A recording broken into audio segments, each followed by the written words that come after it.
Atreverse a soñar, aprender a creer, sonreír, intentarlo y perder.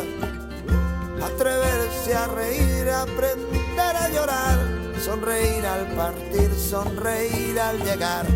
Atreverse a saltar a pesar de...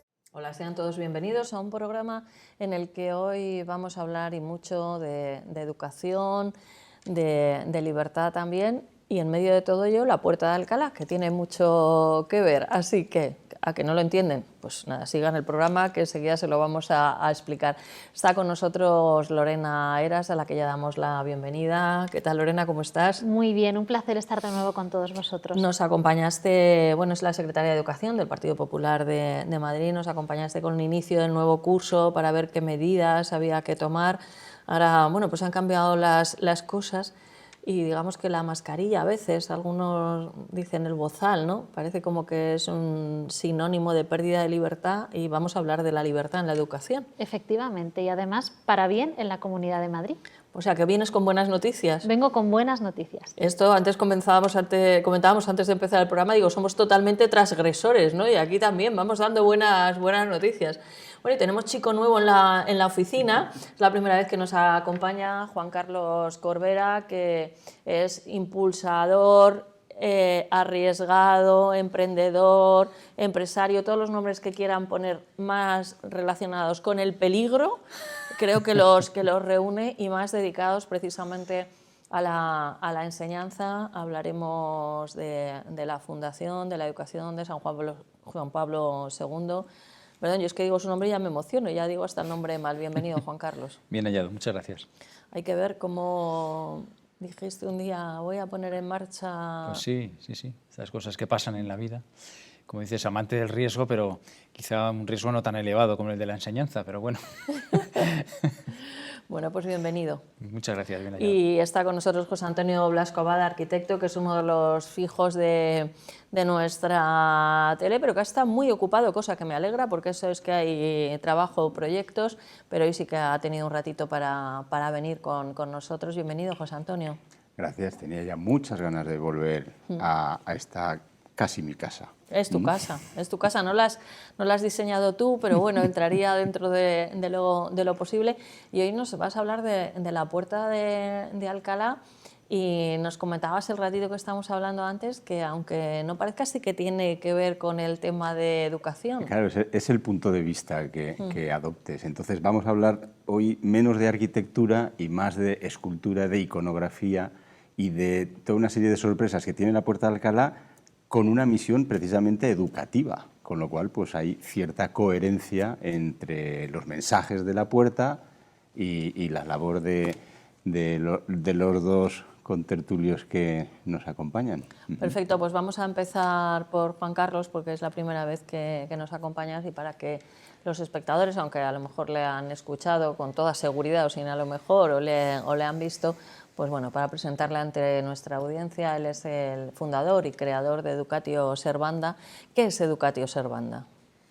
Bueno, es una fundación educativa que tiene 15 años de vida, escasos, y que en estas aventuras en las que uno a veces se siente llamado a meterse, pues nos metimos mi mujer y yo hace 15 años, y con la vocación de aportar lo que nosotros podíamos hacer en el mundo educativo, ¿no?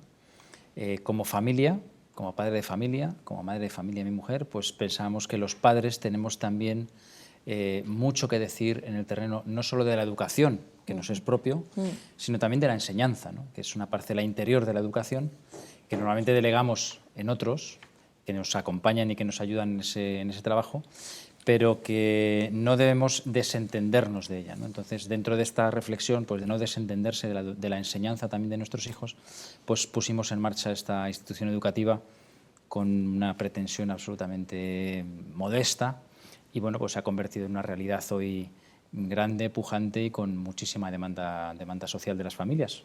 O sea que estamos encantados de ayudarles, ¿no?, en esta tarea, ¿no? Con unas señas de identidad muy claras que vamos a ir repasando algunas. Por ejemplo, centros Juan Pablo II. Bueno, sabemos que San Juan Pablo II. ¿Por qué? Bueno, esto nació de una inspiración claramente católica y, por lo tanto, es el papa de nuestra infancia, juventud y madurez, ¿no? Yo no tengo recuerdos de otro papa, porque el anterior pues sí, me acuerdo, pero yo he vivido con Juan Pablo II como católico, ¿no?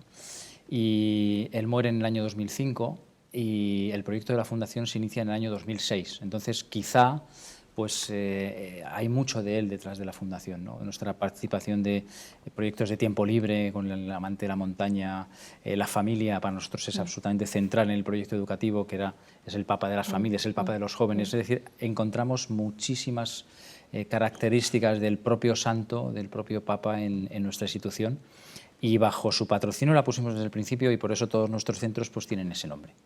Y comentaba con Óscar Rivas, que trabaja con vosotros, bueno, pues lo que significa también para mí Juan Pablo II San Juan Pablo II, y también como referencia a Teresa de Calcuta, son dos referentes para mí en la manera de comportarse y de vivir sin ñoñerías, con decisión, pero con una aparente calma, no sé, dices, es que piensas en un santo y puedes pensar en ellos, ¿no? Con todo lo que les pasó y lo que fueron. Y es verdad, bueno, pues mira, yo estaba en el Bernabéu a grito pelado diciendo Juan Pablo II te quiere todo el mundo, y además no me llevó nadie, sino que fui por propia iniciativa, quiero decir, bueno, sí íbamos un grupo de gente, pero quiero decir, no iba obligada. Y sí que no solamente porque ha ocupado, yo creo que un periodo muy largo de nuestras vidas, sino porque es verdad que hay personas que son únicas, y en este caso lo es. Estamos hablando de todo un referente. Así es, Decís también, y lo tienes además en tu Twitter, no solamente en la página web de vuestra Educatio Servanta, dice rezando y trabajando por la libertad de enseñanza. O sea, que es como a Dios rogando y con el mazo dando. Quiero decir que no se puede estar uno nada más rezando y que venga, ya vendrán las cosas solas. Este refrán, digamos, es la actualización del lema benedictino, ¿no? Ora et labora, ¿no? Esto ha sido de toda la vida, es decir, hay que rezar y hay que trabajar. Creo que es San Ignacio el que decía, hay que hacer como si todo dependiera de ti, sabiendo que finalmente de ti no depende nada, ¿no? Entonces, quiero decir, tú tienes que empeñarte a fondo con tu trabajo, con tu inteligencia, con tus dones, tus talentos, pero sabiendo en el trabajo en el que estamos que sin el soporte, digamos, de la oración, pues esto es muchas veces terreno baldío, ¿no? Como dice el Evangelio, Dios lo da a sus amigos mientras duermen, ¿no? Todavía no he encontrado muchas cosas que me han llegado durmiendo, he tenido que trabajar mucho para ello, pero tengo esperanza en de que algún día en mí también se pueda cumplir esta frase, ¿no? Pero sí, hay que hacer las dos cosas a la vez, ¿no? Con una mano con el móvil y con la otra pues, el rosario, la Biblia, en fin, sí. Tenemos un lenguaje maravilloso y un idioma que es estupendo. Luego hablaremos precisamente de idiomas, que parece mentira que el lenguaje que tiene que servir para unir, pues que sirva para dividir. Sí que hay muchas personas, porque dice, hoy en día no se da importancia, bueno, antes también cuando éramos jóvenes, es que la juventud, no, hay gente que le da importancia y gente que no, a la manera de escribir, cómo se puntúa, dónde van las mayúsculas, y en este caso es una palabra que va con mayúscula, que no debería ir, porque no debe ir, pero si va es porque el que lo ha elegido quiere que se dé relevancia, es decir, educar en la verdad para ser libres, y esa verdad va con mayúscula. Sí, es un proyecto de ideario católico, y entonces la verdad, en nuestro caso, aparte de las verdades humanas, pues cuando se escribe con mayúscula hay una intención de una referencia a esa verdad absoluta, verdad última, que es con mayúscula y que hace referencia pues, a la verdad del Evangelio, ¿no? Sí, y además la relación entre la verdad y la libertad es algo que a nosotros siempre nos ha interpelado mucho, ¿no? Nadie puede elegir verdaderamente en libertad hasta que no conoce verdaderamente la verdad de aquello que está eligiendo, ¿no? Entonces, cuanta más cerca estás o más conocimiento tienes de la verdad, más cotas de libertad puedes poner en juego en tu decisión, ¿no? Entonces hay una relación directa entre verdad y libertad. Lorena estaba sintiendo mientras hablaba Juan Carlos. Sí, no puedo estar más de acuerdo con todo lo que ha estado explicando. Solo desde la verdad uno puede tomar decisiones en absoluta libertad. Desde la mentira solo hay manipulación y sesgo ideológico, político. La verdad es una. Cada uno la vemos desde nuestro propio prisma y desde ahí tomamos nuestras decisiones. Y también me ha gustado esa referencia que hacía Juan Carlos a la diferencia entre educar e instruir. La educación parte de la familia y la instrucción se recibe en la escuela. Son dos instituciones que se complementan. Familia y escuela tienen que caminar siempre juntos. De ahí la importancia de las familias para poder elegir el proyecto educativo que quieren para sus hijos. Cuando una familia elige en libertad y desde su verdad un colegio para sus hijos, hay una sinergia que se produce que es beneficiosa para los hijos, para la familia y también para el centro educativo. ¿Cuántas veces hemos visto padres que no se sienten a gusto en un centro educativo, que lo quieren cambiar, transformar, o que se muestran en rebeldía porque no han ejercido una libertad con conciencia? Uno tiene que elegir aquello que quiere sabiendo las consecuencias que tiene su elección. Y esto en realidad es la vida. Toda acción tiene una consecuencia y la responsabilidad adulta está ahí. Por eso nosotros, desde el Partido Popular, insistimos en que la ley CELA, que lo que va a llevar, lo que quiere llevar a la sociedad española, es a que las administraciones elijan por las familias, a que haya un técnico o un político que indique a qué centro educativo tienes que llevar a tu hijo, es absolutamente tóxica, porque ese binomio escuela y familia se rompe y no funciona. Y solo puede haber un único mensaje y una única dirección. Da igual que la elección de la familia sea un centro concertado o sea un centro público. También elegir entre dos centros públicos es ejercer una decisión en libertad. Por eso es tan importante que la ley que en la Comunidad de Madrid, en la Asamblea de Madrid se acaba de aprobar, la Ley Maestra de Libertad Educativa, pueda servir de dique de contención a todas estas cortapisas que lo que buscan es que la sociedad española ponga límites a ejercer nuestra libertad. Además, por lo menos por lo que vemos, es como regular la libertad de todos nosotros, pero no la de ellos, porque ellos sí que han elegido llevar, que me parece perfecto, a sus hijos a colegios de centros de los que nos defienden que no son los mejores o los ideales. Pero mira, yo la verdad que con mis hijos, por distintas circunstancias, han ido a colegio religioso, a colegio público, a colegio privado y a colegio concertado. O sea que, si tenéis que hablar, tienen un máster en los cuatro tipos. Pero es verdad que, por ejemplo, entre cuando fueron al público había mucha diferencia entre unos que estaban cerca, mismamente por la directora, que era estupenda y las actividades que impulsaba, a otros que, no digo que fueran malos, pero que eran de otra manera. Al respecto, Juan Carlos. Bueno, totalmente de acuerdo con Lorena. O sea, esta ley es un peldaño más de una concepción que la izquierda ha tenido y tiene todavía en este país de la extracción del alumno del ámbito educativo, ¿no? Esta frase que perseguirá a la ministra hasta el último día de su vida, que se la deseamos larga, de que los hijos no son de los padres, es que está verdaderamente en el núcleo de toda la reflexión de la legislación educativa que hemos tenido aquí desde tiempo inmemorial, ¿no? Y es considerar que en el ámbito doméstico manda la familia y en el ámbito de la enseñanza o de la instrucción, como decía Lorena, manda el Estado. Y además manda el Estado no de una manera subsidiaria de la familia, sino de una manera primaria, original, en el origen, ¿no? Y esto es una aberración ontológica, ¿no? Porque el derecho a la educación es del niño. El niño, cuando tiene pocos años, no es capaz de administrar ese derecho. Todos tenemos derecho a la vida, pero un recién nacido tú lo dejas en una cuna y él, aunque sea el sujeto de derecho de la vida, no puede administrarse. Si no le das alimento, él muere, pierde su derecho. Alguien tiene que administrar, gestionar y dirigir ese derecho a la vida o a la educación en los primeros años, cuando el sujeto de derecho, que es el niño, no es capaz de administrarlo. Entonces ahí es donde se da la gran dicotomía, ¿no? Pensamos que lo normal es que ese derecho a la enseñanza, a la educación, a la enseñanza, sea de las familias y subsidiariamente del Estado, de las administraciones, y la concepción de gran parte de nuestra izquierda política, si no decir toda, es que en esa parcela concreta primero actúa la administración, el Estado, papá Estado, y después la familia. Entonces, la LOMLOE, con su articulado liberticida, lo que hace es arrinconar definitivamente a las familias en el proceso más importante que tiene que ver con la elección del centro.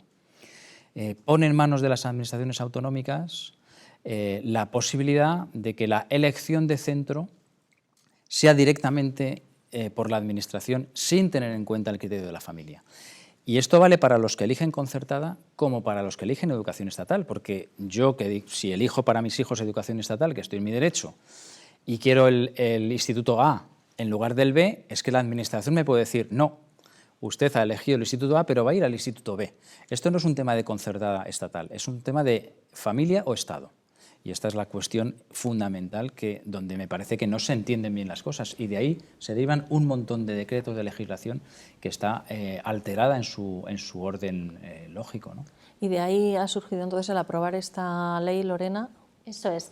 A raíz de la tramitación y de la aprobación hace ya más de un año de la ley CELA, de la LOMLOE, en el Congreso de los Diputados, una ley que no contó con la participación de la comunidad educativa, no citaron ni a un solo experto para comparecer en la Comisión de Educación del Congreso de los Diputados, que contó con el apoyo del Partido Socialista, de Podemos, y voy a insistir en esto porque hay una gran parte de la ley, sobre todo la que carga contra los centros concertados y de educación diferenciada, que emana principalmente del socio de gobierno del Partido Socialista, en concreto de Podemos.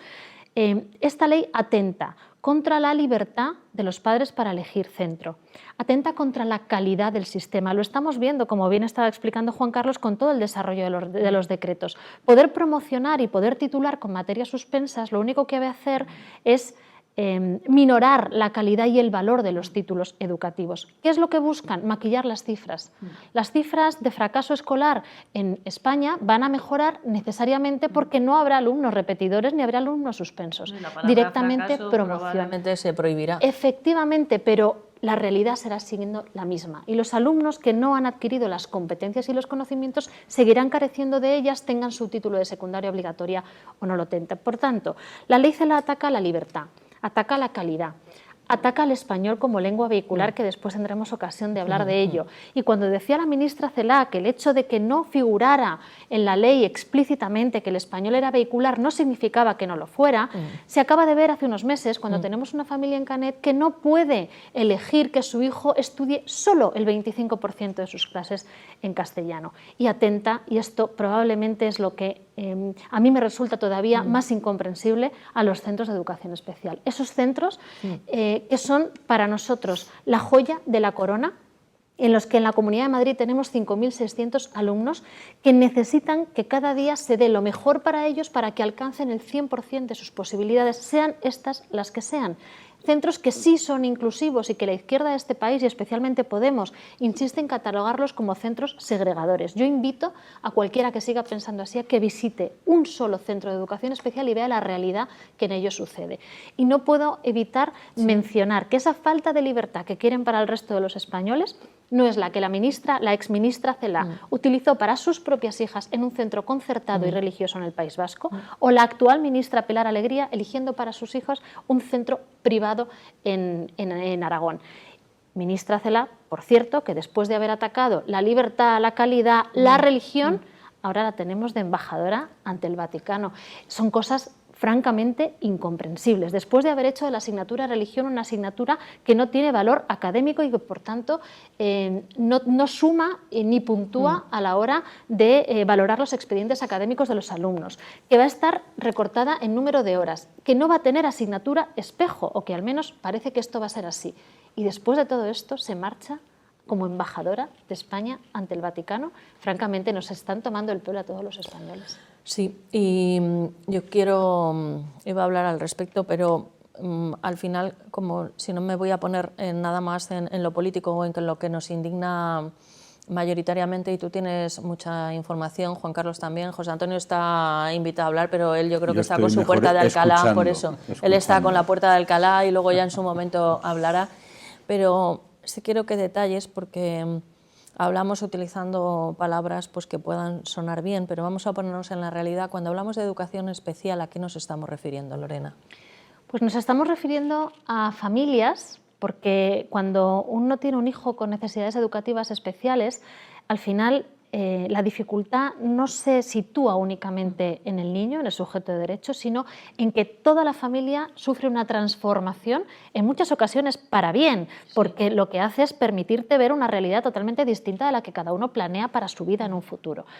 Y estamos hablando de 5.600 familias madrileñas cuyos hijos tienen un dictamen por los equipos de orientación y por los equipos de atención temprana, es decir, no es gratuito. Hay unos profesionales que han examinado y han valorado a esos alumnos y han determinado que el sitio en el que van a poder recibir una atención individualizada, con unos recursos humanos, pero también unos recursos materiales y físicos, con aulas de psicomotricidad, con aulas de terapias, incluso en muchas ocasiones con enfermerías y con asistencia médica que no es viable en un centro ordinario.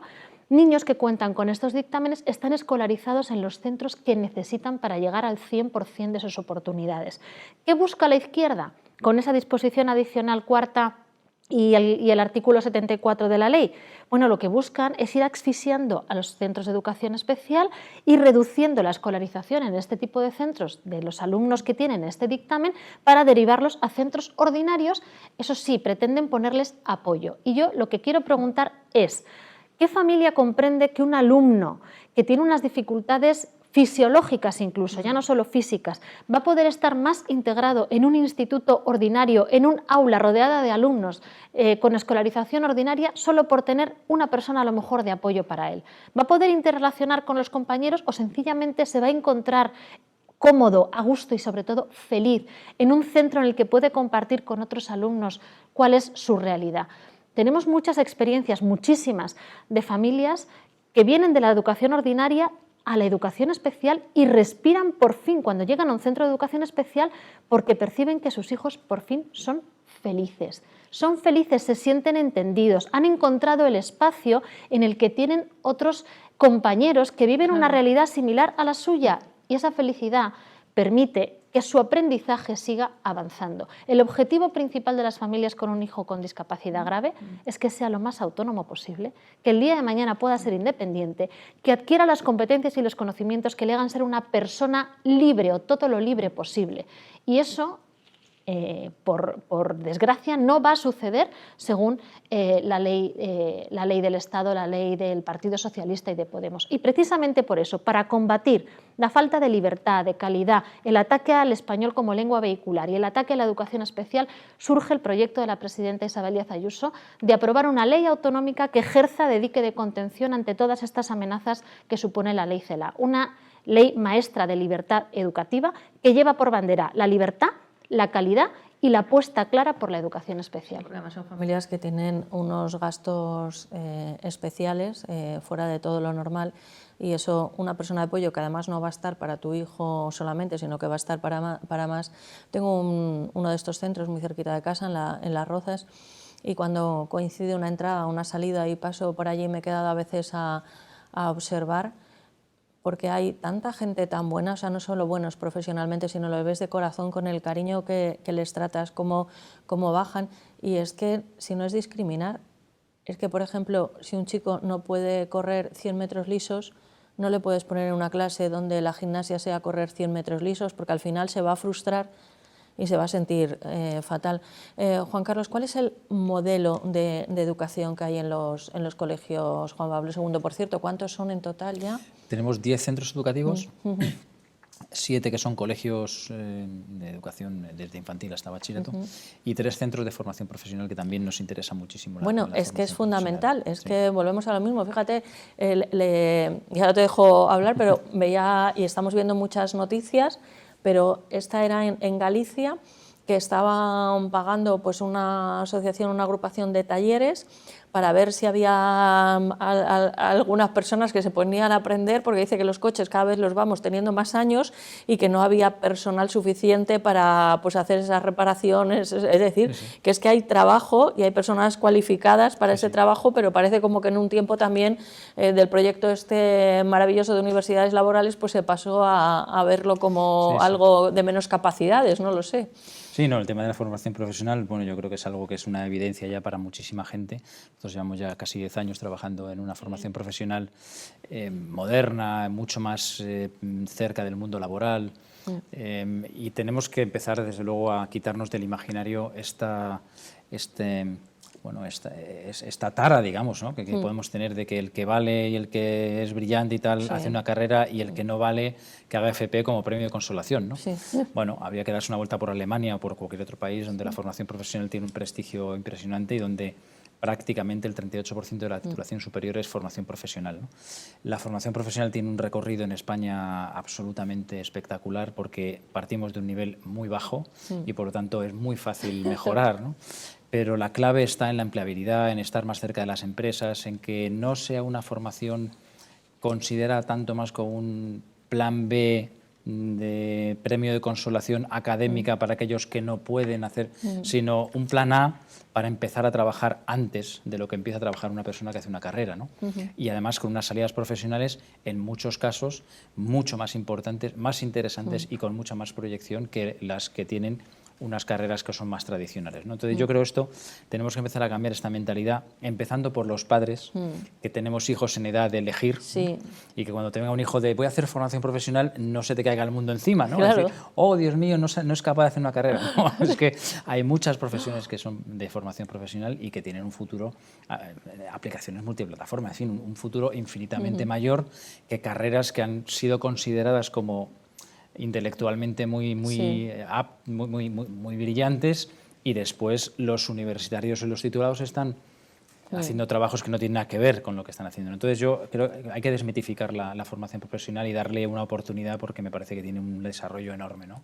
Y el modelo imagínate que me resumas un modelo de educación, ¿no? Lo que pedimos los periodistas a veces, pero bueno, algunas líneas generales. Pues mira, a mí me gusta muchísimo, y lo digo muchas veces, la definición de nuestros colegios, ¿no? Si queremos centrarnos ahí, que más me gusta, y en una frase para un programa de corto, en fin, un titular, ¿no? Sí. A mí me la dio una señora de no menos de 80 años, abuelita de uno de nuestros alumnos, que vino a uno de los actos que teníamos en el colegio. Entonces, bueno, alguien le dijo, pues este es Juan Carlos, el iniciador y tal. Y entonces me dijo una cosa que a mí me encantó y que es casi como yo definiría en una frase, ¿no?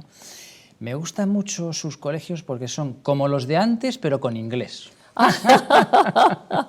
Oye, pues lo has dicho perfectamente. Entonces, es una frase que se dice mucho en muy poco, ¿no? Se entiende, ¿verdad? rápidamente. Pues colegios donde el profesor tiene una autoridad, donde se adapta a lo que el alumno hoy necesita para poder desenvolverse después en el mundo laboral, en el mundo de las universidades, que los idiomas, ¿no? Con esto, Sí. como los de antes, pero con inglés, ¿no?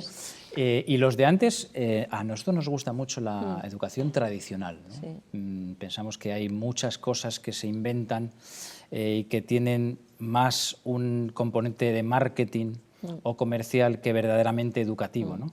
Entonces ahí estamos bastante vigilantes a que verdaderamente nuestro foco de atención sea el crecimiento de cada persona, de cada uno de ellos. Como colegios poscatólicos consideramos que cada hijo es único, que es un tesoro, y por lo tanto hay que protegerlo, cuidarlo, amarlo y desarrollarlo como tal, ¿no? Yo creo que eso es una educación tradicional de la de siempre, con pero todas con las cosas inglés. que necesitan los niños, con inglés. Pues fíjate que precisamente yo mirando por vuestra página web, y lo tengo por aquí, pero bueno, no les voy a contar los menús a los espectadores ahora, sino que los busquen, pero me ha encantado cómo tenéis en la página web, bueno, pues el menú del colegio por días de la semana, y está precisamente como los menús que se hacían antes, pero también en inglés. Sí, claro.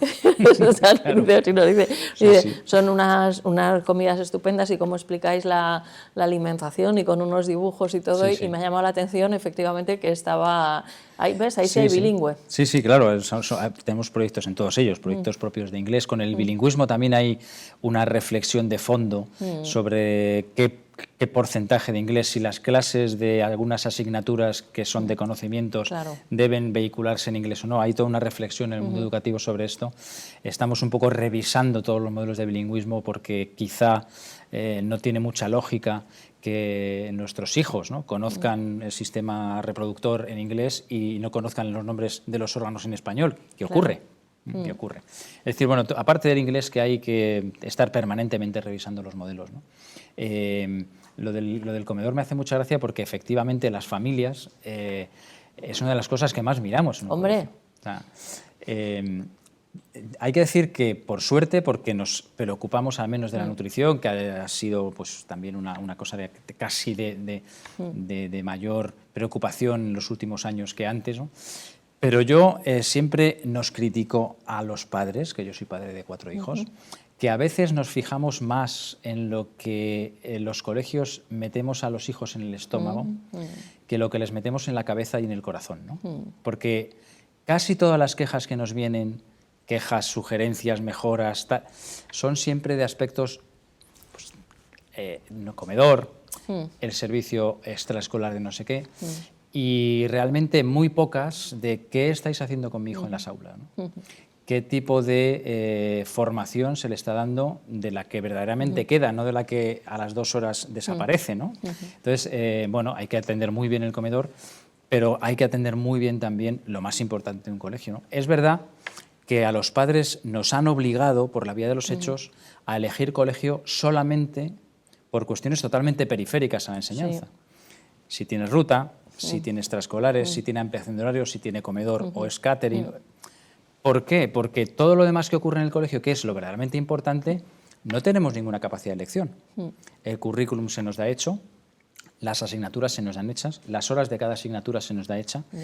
La capacidad que tiene el centro de hacer un proyecto propio, aunque está en la ley con muchas limitaciones, después es verdaderamente casi imposible desarrollarlo, y han hecho que todos los centros escolares, sean los que sean, tengan un modelo prácticamente el mismo. Y entonces los padres no tenemos capacidad de elegir por proyecto educativo, por acento académico, casi nada, casi nada. Es como ir a un restaurante y saber que elijas el que elijas de España te van a dar el mismo menú. Sí, como y si vas a elegir en una cadena, ¿no? En una igual, franquicia. Entonces vas a elegir, bueno, este tiene buenas vistas, el camarero es más amable, ya, pero aquí yo vengo a comer. Y si me van a dar lo mismo en este, ¿qué realmente estoy eligiendo yo de lo importante de un restaurante? Esto pasa en la educación porque todavía hay una concepción de la enseñanza en un modelo casi, diría yo, stalinista, ¿no? Aquí el Estado elige, el Estado decide y las familias únicamente van al sistema, ¿no? Hace muchísima falta una mayor reflexión y una mayor capacidad de los centros, de todos, hablo también de los, por supuesto, de los estatales, bueno, es que... de elegir cierta parte de su formación.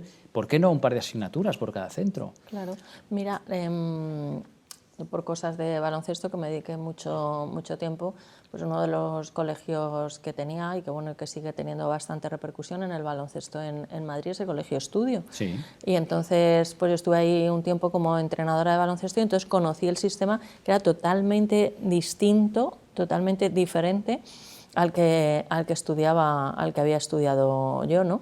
Pero bueno, había esa libertad, por lo menos, de poder hacerlo. Me he acordado de este ejemplo, quiero decir, porque parece como que cuando pides libertad es que quieres poner clase de religión y no sé qué. No, el estudio es todo lo contrario. Desgraciadamente, para hacer cosas como estas tienes que elegir entre salirte del sistema español y vincular tu colegio o tu centro a un sistema americano, alemán, etcétera, y por lo tanto tener una vinculación legislativa a otros países, o pasar por el aro de la legislación española, que es absolutamente esclerotizada, o sea, es rigidísima, no tienes capacidad de creación, no fomenta la competitividad entre los centros, no fomenta la creatividad entre los centros, da café para todos y a veces no es bueno dar café para todos, no tiene la misma necesidad un colegio en la línea de la Concepción que en Pozuelo, que en Guecho. No nos dejan a las familias y a los centros adaptar el producto educativo que se da en cada colegio a la realidad que se vive, ¿no? Yo tengo centros donde me dicen, es que el currículum marca tantas horas de lengua, pero es que en este contexto me sobran los ríos de Europa y me hacen falta 5 horas más de lengua porque aquí la gente no sabe hablar. Claro. Y por lo tanto, pues claro, como es café para todos, pues al final el que no quiere café o el que no le gusta el café, pues, o el que no necesita eso. Yo he hecho mucho de menos en este sector desde que lo conozco hace ya 20 y tantos años, una mayor capacidad de los centros de adaptar lo que tienen entre manos a la realidad de sus familias y de sus barrios y de sus centros, ¿no? Y esto, desgraciadamente, todavía estamos muy lejos de esto. Bueno, pues no por el aro, pero vamos a pasar por la puerta de Alcalá y luego retomamos con la educación, porque además al respecto José Antonio Blasco Abad, arquitecto, hablamos de taller de ideas también, donde pueden ver unos artículos estupendos, algunos comparte con nosotros de esas investigaciones que haces y esos estudios, y otros, bueno, pues no da tiempo, pero ustedes los pueden leer. Y claro, pues enseguida dice Puerta de Alcalá, por la calle de Alcalá, nos recordaba a Lorena también, pero enseguida hay alguien que dice mírala, mírala, pero tú dices que hay que escuchar a la Puerta de Alcalá. ¿Y cómo escuchamos a la Puerta de Alcalá? Vamos a bajar un poquito el nivel de intensidad de la no, charla. es que parece que la Puerta de Alcalá tiene cosas que decir. Claro, es decir, ese es uno de los iconos, por supuesto, de Madrid, pero incluso a lo mejor podría ser de más territorio, pero lo hemos visto miles de veces, hemos pasado delante de ella y se nos dice mírala, mírala, como recuerdas con el himno ese tan festivo, y realmente no se la observa con atención, ¿no? Es decir, es sorprendente, como os decía antes, vamos a referirnos a ella fundamentalmente desde un punto de vista iconográfico, no tanto es un elemento arquitectónico urbanístico, porque es una puerta de una ciudad en un determinado momento. Cuando las ciudades tenían sus murallas, pues necesitaban sus puertas, ¿no? Cuando ya la evolución armamentística hizo que las murallas pues no tuvieran mucho sentido, pues eran realmente cinturones que cerraban fiscalmente y para controlar el acceso a la población, y las puertas pues ya tenían otra misión. Realmente la Puerta de Alcalá nació como aduana, realmente era una puerta de aduana, la principal que tenía Madrid, y con una misión representativa muy importante, porque daba la imagen de una nueva época para España. Fue promovida por el rey Carlos III, que había llegado de ser rey de Nápoles, se había muerto su hermano y entonces le tuvo que decidir si España o Nápoles, y dijo, pues me voy a España. José Antonio, que siempre se ha dicho que es como el mejor alcalde de Madrid o algo así se ha dicho. Sí, porque cuando llegó a Madrid se encontró, él venía de Nápoles y de una sociedad un tanto más avanzada, entonces, y llegó a Madrid y lo que vio era decepcionante, y lo primero que dijo es que había que hacer un programa de embellecimiento de la ciudad, con monumentos, equipamientos, incluso pues entre ellos las puertas, ¿no? Él, digamos, se dice que es el mejor alcalde de Madrid porque prestó mucha atención a esa remodelación de una ciudad que hasta entonces pues no estaba a la altura de lo que era una capital europea. Con él y con todos, digamos, los que trabajaron con él, Sabatini, que además se ha hecho una exposición ahora recientemente sobre cómo cambió la ciudad con la actuación de una serie de arquitectos con Sabatini a la cabeza y Carlos III detrás. Maravillosos. Sí, sí, o sea que digamos que el Madrid de antes y después es distinto, ¿no? Sí. Entonces la Puerta de Alcalá, volviendo al tema, es, como os digo, un elemento que al margen de sus funciones, es decir, es una puerta que para que tuviera representatividad pues se cogió el modelo de los arcos de triunfo con 5 huecos, con un elemento central que era el que, de cierto modo, procesional para el rey, 2 laterales para mercancías, personas. Era una puerta que tenía esa misión, pero que, como digo, su fundamentación más importante era representar. Entonces, esa puerta tiene dos caras. Es decir, normalmente las puertas pueden tener 2 caras. Es decir, la hoja que da a un exterior, pues a lo mejor está más trabajada que la del interior. En este caso, aunque hay por ahí teorías que dicen que tiene dos caras por una cuestión de error, es absurdo porque es una premeditación total. Es decir, si nosotros miramos, la puerta está orientada prácticamente norte-sur, podríamos decir, y tiene una cara que mira hacia el este, hacia donde viene el sol, hacia donde venía entonces la gente de fuera de Madrid, y entonces esa o sea, que cara... sería la cara más cercana al Retiro, ¿no? Bueno, sí. Sí, o sea, no a las Cibeles, sino al Retiro, exacto. Viniendo por la calle de Alcalá, por el Retiro, efectivamente, los que venían a Madrid, lo primero que veían era esa cara de la puerta. Sí. Era, digamos, la fachada, podríamos decir, de la ciudad. Y, por lo tanto, es una fachada más representativa con unos determinados mensajes más orientados al visitante, ¿no? Y luego la cara occidental, que es la que da, digamos, hacia Cibeles, podríamos decir, pues esa era la cara interior, la que en cierto modo se veía pues cuando se salía de la ciudad o si habías entrado y dabas la vuelta, ¿no?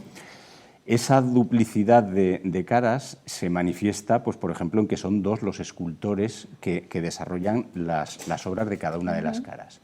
El programa lo diseña Sabatini y decide pues cuáles son las piezas que hay que colocar y cuál tiene su sentido, pero son los escultores los que lo llevarán, digamos, adelante.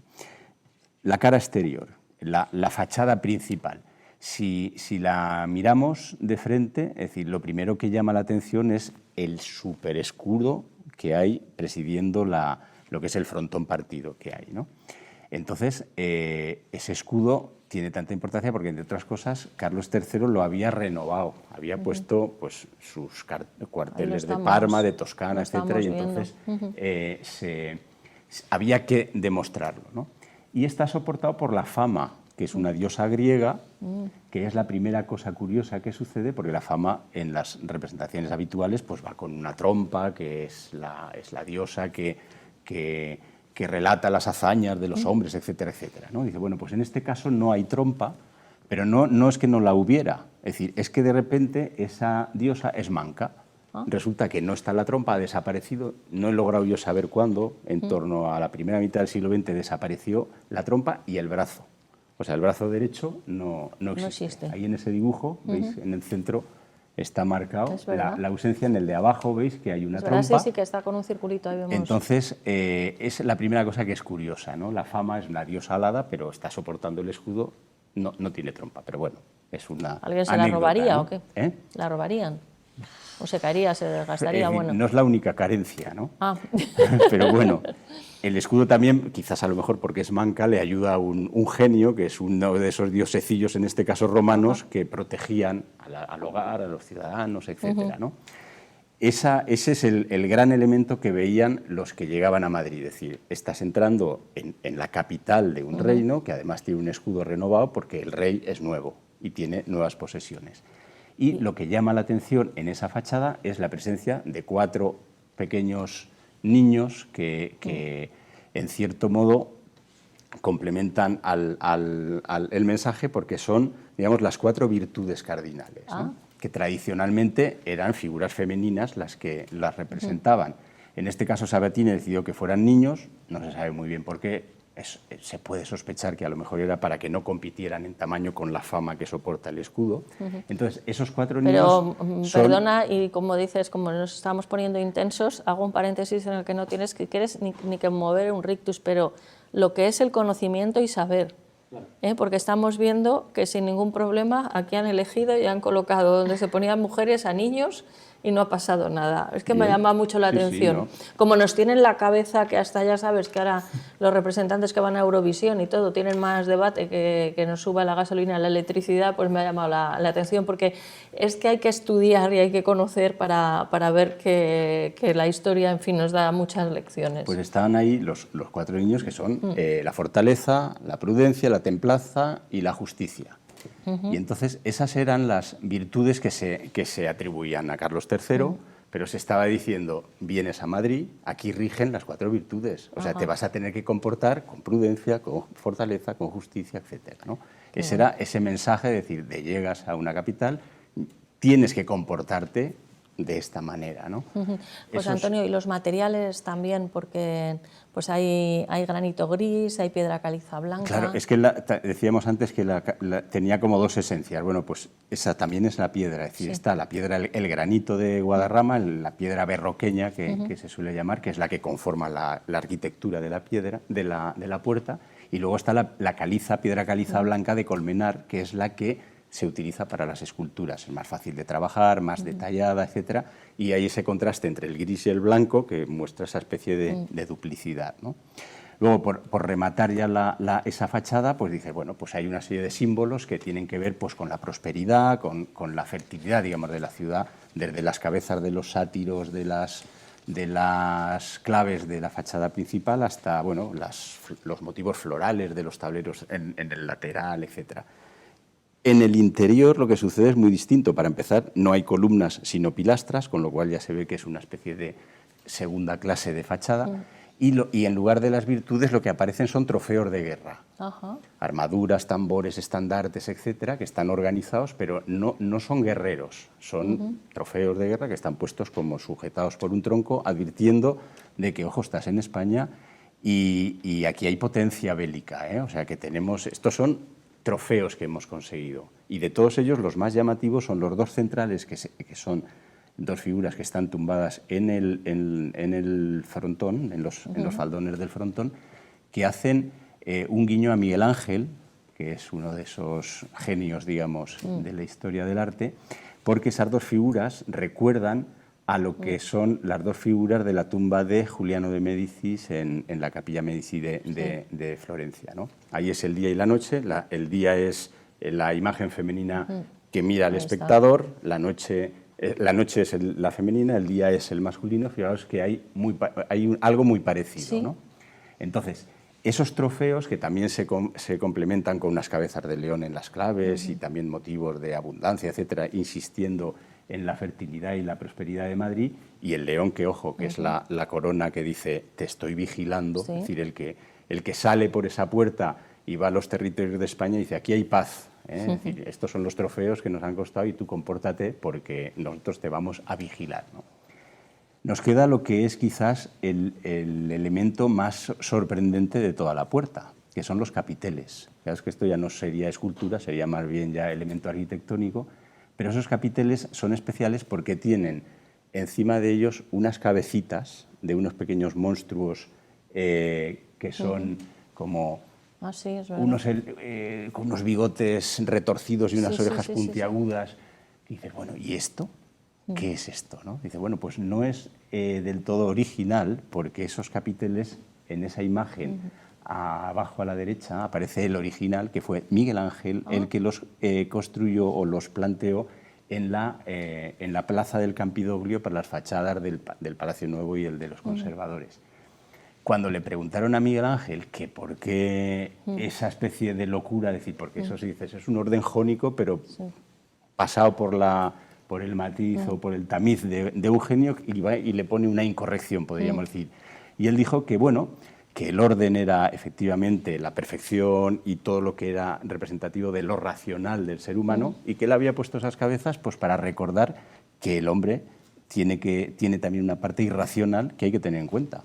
Y entonces, qué curioso. se quedó tan pancho, ¿no?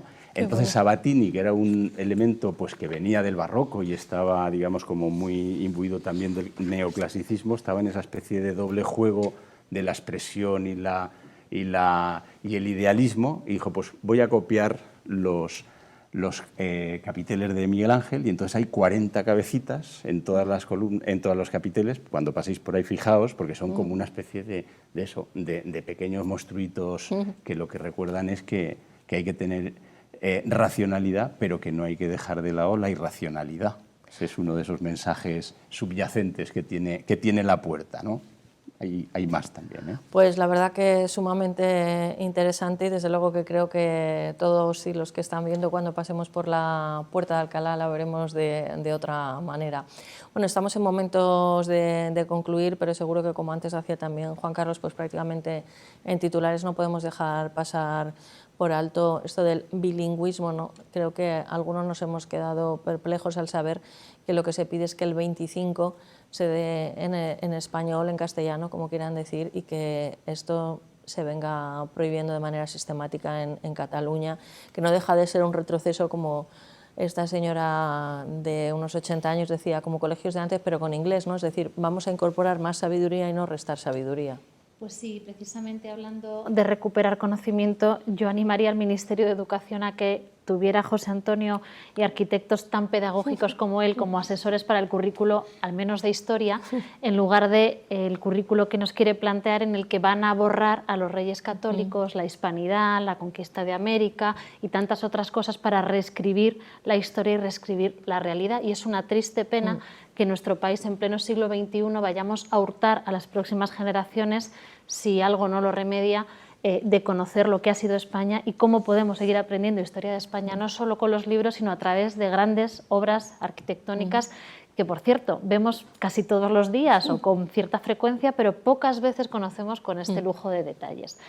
Y en efecto, María José, otra de las cosas que son un gran patrimonio de la hispanidad es nuestra lengua, la lengua española, una lengua que compartimos más de 650 millones de hispanohablantes, una lengua que es un potencial no solo cultural, también económico. Somos la puerta a toda Latinoamérica y somos la puerta de toda América hacia Europa. Y lejos de hacer gala y sacar bandera de esta fortaleza que tenemos como nación, un imperio en el que no se ponía el sol, en el que se hablaba español prácticamente en todo el mundo, desde Filipinas hasta Cuba, pasando por España, en definitiva, en prácticamente todo el mundo, estamos viendo que tenemos un gobierno de la nación que lo que quiere es hurtar la posibilidad y el derecho de las familias españolas a que sus hijos aprendan en español. Lo explicaba antes, ya decía la ministra Celaá que bueno, el español siempre iba a ser vehicular, que no hacía falta que apareciera de forma explícita en la ley, y lo retiró de la ley del Partido Popular, lo suprimió, y de aquellos barros estas consecuencias. Y la consecuencia es que tenemos una sentencia del Tribunal Supremo que ratifica al Tribunal Superior de Justicia de Cataluña en el derecho a una familia en Canet, a la que por cierto han seguido otras decenas de familias de españoles que viven en Cataluña y que también piden su derecho a que sus hijos estudien al menos el 25% de sus horas en castellano. Seguimos esperando, han pasado ya 73 días desde la sentencia del Supremo y seguimos esperando que el Ministerio de Educación haga cumplir una sentencia en el territorio español. Y sobre esto yo tengo que decir que el bilingüismo per se no es un sistema pernicioso. En la Comunidad de Madrid existe un sistema bilingüe que, con todos los reajustes que sea necesario, tratando de adelantar el bilingüismo en las etapas más incipientes y probablemente en las superiores, ya con el pleno dominio de la lengua, insistir más en la lengua española. Con todo lo que queramos, pero es un buen sistema. Y si hay una comunidad autónoma en la que la autonomía de los centros es un poquito realidad, esa es la Comunidad de Madrid. En la Comunidad de Madrid tenemos centros bilingües y centros no bilingües. Los padres pueden elegir libremente qué proyecto quieren para sus hijos. Tenemos centros de especialización deportiva, tenemos centros de innovación tecnológica, tenemos centros que se han especializado en proyectos como, por ejemplo, el proyecto LOBA, que insiste en enseñar a los niños a través de la ópera. Madrid es un ejemplo de libertad y de calidad, y es lo que seguimos pidiendo, porque a través de la historia, a través de la lengua, a través de nuestro patrimonio, tenemos que seguir construyendo hispanidad y seguir educando a nuestros jóvenes y a nuestros niños en la importancia de nuestro país, de España. Juan Carlos, ¿algo que quieras añadir para cerrar? Me parece muy interesante la explicación de José Antonio, porque es una cosa que la gente no sabe, que no sabemos los españoles, ¿no? España es el tercer país del mundo con mayor número de monumentos de patrimonio mundial declarado por la UNESCO. Primero está China, por extensión, ya se entiende, y por historia. Después Roma y después España, ¿no? Entonces, quiere decir que España tiene un riquísimo patrimonio histórico reconocido por la UNESCO, y que es prácticamente, salvo los grandes monumentos, es prácticamente desconocido, ¿no? Entonces, bueno, una de estas cuestiones que en los centros educativos creo que tenemos que hacer es precisamente poner en valor nuestra historia, nuestra lengua, nuestro patrimonio. Nosotros pues hemos firmado, por ejemplo, con la Asociación para la Difusión y la Defensa del Patrimonio Mundial un programa vertical. A lo largo de 17 años nuestros alumnos van a visitar todo el patrimonio declarado por la UNESCO en los radios de acción donde están los centros, ¿no? Es decir, yo creo que es muy importante visitar nuestra historia, nuestros monumentos, darles, no solamente mirarlos, sino contemplarlos y comprenderlos, y todo lo que sea recuperar estas tradiciones y cultura es Y te necesario. digo, Juan Carlos, que si necesitáis algún cicerone tienes el más indicado, porque recuerdo todavía cuando Déjate de Historias era un programa de radio que hacíamos en el radio. José Antonio ya colaboraba con nosotros y nos invitaron al Parlamento Europeo a Bruselas, que fuimos con Antonio López Istúriz, que es el secretario general del Partido Popular, que también es una persona sumamente preparada. Y José Antonio nos explicó, yo a Bruselas he ido muchas veces, pensaba que lo conocía, y nos lo explicó pues con esa pasión, ese conocimiento, pero de una manera que es entretenida, es pedagógica, claro, como has dicho. Sí, sí. Y luego pues se me ocurrió preguntarle, ¿cuántas veces has estado en Bruselas? Dice, es la primera. Es la primera. José Antonio Blasco Abad, arquitecto, gracias por acompañarnos. Gracias, y ya sabes que como se dice cuando vas a Salamanca, busca la ranita en la calavera, cuando vayáis a ver la puerta de Alcalá, buscad las cabecitas, que son pequeñas, pero ahí están. Pero ahí están. Bueno, pues cabecitas pequeñitas, pero que seguro se van a hacer grandes, con todos los centros de todos los colegios de Juan Pablo II. Hemos tenido a Juan Carlos Corbera, que es el presidente de Fundación Educatio Servanda, Educatio Servanda. Esperamos que vengas más veces y que podamos compartir pues algo tan importante, como decías tú, que no solamente es la educación, que es algo muy amplio, sino la enseñanza, ¿no? La enseñanza. Y a Lorena Era, secretaria de Educación del Partido Popular de Madrid. Como siempre, de verdad que es una delicia tenerte a ti aquí, por lo que aprendemos y por cómo valoras y la visión que nos das de las cosas. Y bueno, nosotros ya nos despedimos, y antes de hacer una última recomendación que suelo hacerles, y los que vienen al programa ya casi se la saben, será novedosa para Juan Carlos, sí quiero que, si no han escuchado en estos días al tío de Rafael Nadal, a Toni Nadal, que busquen, que es muy fácil hoy en día en Google, una entrevista que daba y en la que hablaba de lo que es la educación, del peligro que corren nuestros jóvenes, nuestros niños, cuando no se va a valorar lo que ellos estudian y que con suspenso se pueda pasar, y que Rafa Nadal no es de otro planeta, sino que es una persona que siempre se ha preparado y ha seguido preparándose, no buscando un objetivo, una recompensa fácil, sino con la satisfacción de hacer las cosas bien y seguir creciendo. Nos despedimos de todos ustedes esperando que sean malos, pero que puestos a ser malos no sean un poquito malos, sino que sean muy, pero que muy malos, porque dicen los que entienden de esto que es maravilloso.